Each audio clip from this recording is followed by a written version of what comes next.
Before we go ahead on this our jolly man, make we first ask God for forgiveness to push away everything inside us. Now we say, Jehovah lemo, emehewo mo, biko sachamo, emehewo mo, biko sachamo, emehewo mo, igbagaramo, emehewo mo, biko sachamo. Ọbụna ụgbọanụ m na-abịa ebe a, otu nwada m fụrụ n'ụzọ, ma apaghị hụkwa etu m chiri kụọ ya anya, obere njọ dị ya n'ime. Sometimes m chefuo na m nọ na di o, nwoke m were anya rie ya ka m ji na-asị, Jehovah lemo, emehewo mo, biko sachamo, emehewo mo. He don't forgive us.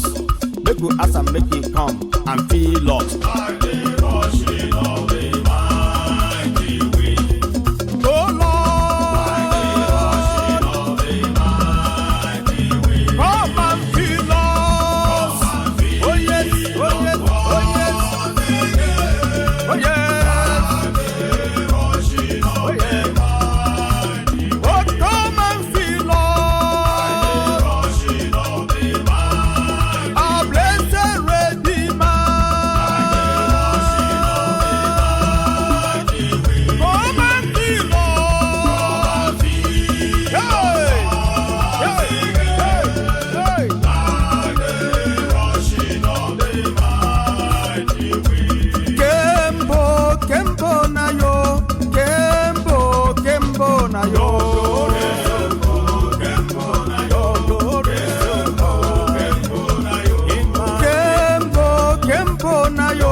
Ụtọ na-eme mma, osisi ọma na-agba mmiri ọma, aka na-agwọ ọrịa, inwe anyị isi mpe, o mere mkpọrọ ya ga ije, onye isi afọ ụzọ, Chukwu rege meza ya olekwu, olu m ekele gị o, onye si ya anaghị ahụ ngọzi Chineke n'elu isi m n'elu ụwa.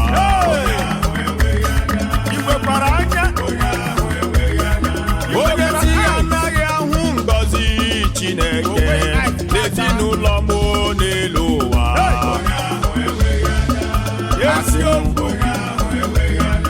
Onye si ya anaghị ahụ ngọzi Chineke n'ime ndụ m n'elu ụwa. Ụmụnne m, o so na ndị na-akpa asị, onye ahụ so na ndị na-ebu iro, onye ahụ so na ndị na-akpọ nsị, onye ahụ so na ndị na-agha ụgha, onye ahụ enweghị anya ka ime mmụọ, o nweghị anya ka anụ arụ, o so na ndị na-ebu egwu, o so na ndị na-eme njọ, ọ bụghị nwa Chukwu, ọ bụ ọlụ aka ekwensu.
are so good.